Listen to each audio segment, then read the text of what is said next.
is mine. Arrow, season premiere Wednesday, 8/7 Central on the CW. And welcome back to the heart of the stories we tell, a series where I spend way too much time thinking about what makes a story.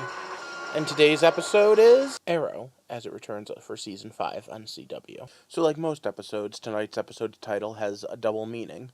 Recruits is in Oliver recruiting a new team, and Recruits is in him being recruited by the Bratva. All in all, the training sequence makes about as much sense as any superhero training sequence ever does to me, but let's just get right into the weeds, because boy are there some things I want to talk about in the spoiler section. So once again, it's stop, spoiler time. And I'm going to start by talking about the ghost in the room, specifically Ragman. Now, those of you that are following my Agents of S.H.I.E.L.D. thing know that they're doing Ghost Rider this season. And you know what? Ghost Rider and Ragman are about very similar characters. The only difference is Ghost Rider gets a better PR guy. Right now, Ragman is definitely one of those guys that I can hardly wait to see on Team Arrow, and I hope we're about to see a major upset in how they do powers on this show.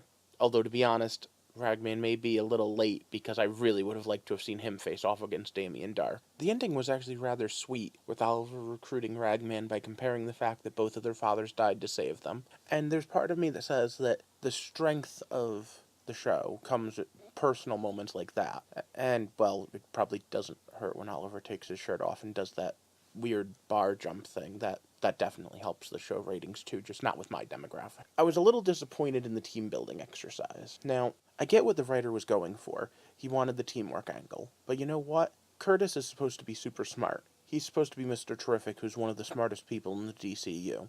If anyone should have figured out a way to outsmart Ollie and ring that bell, it was him. And I had one just right off the top of my head as soon as it happened. I expected him to do something like take off his shoe and throw it and hit the bell.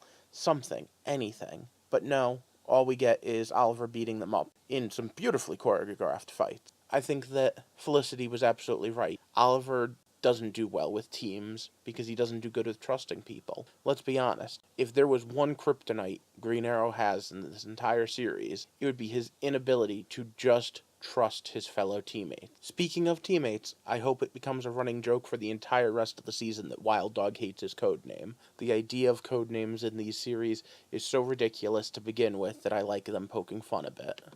And then comes the end of the episode, and our two villains meeting. You know what? Since they showed a clip of it in the commercial, let me just play it right here. The Green Arrow is mine.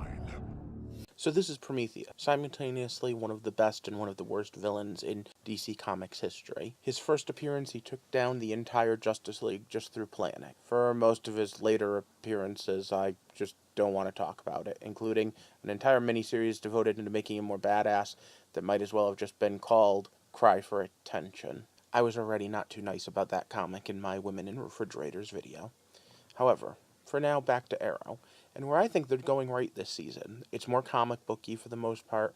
Like I said before, when this show started, comic book shows weren't the norm on TV, so I'm going to give it a little bit of a pass that it's got some growing pains to come into a modern superhero landscape and keep up with Flash and Gotham, and especially the Netflix series. So, for now, there's one last thing I want to touch on, and that's Quentin. Up till now, I've really, really liked the way they've done him. There is part of me that loves this storyline, though. The idea of someone reaching out to a friend and giving them a job when they're having a problem with alcoholism is probably one of the greatest inspiring ways to help someone that this show has ever done. And as such, I just want to definitely give them a kudos for that.